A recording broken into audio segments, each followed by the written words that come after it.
Alors de mon côté, la priorité a été de rétablir une communication qui s'était fortement dégradée suite au confinement.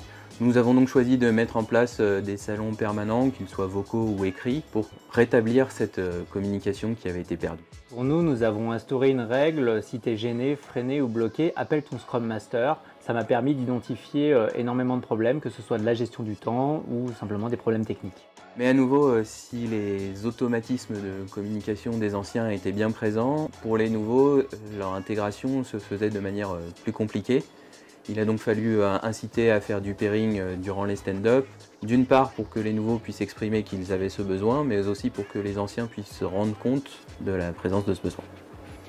Pour identifier ces problèmes, nous avons systématisé l'usage de la vidéo et de la caméra dans les réunions internes. On sait que la communication est principalement non verbale, c'est pas parfait, mais ça a grandement aidé.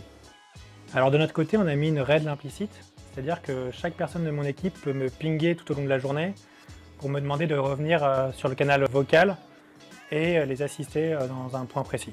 Dans mon équipe, on a mis en place des canaux de discussion destinés à l'ensemble de l'équipe, avec des règles de communication, notamment éviter les discussions privées sur un développement et plutôt échanger sur le canal d'équipe pour que tout le monde ait l'information accessible et puisse participer à l'échange.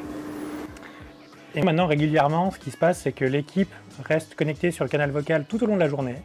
Donc ils n'ont pas forcément le micro activé, mais ils sont là pour écouter si quelqu'un demande de l'assistance. Comme ça, ils peuvent leur venir rapidement en aide.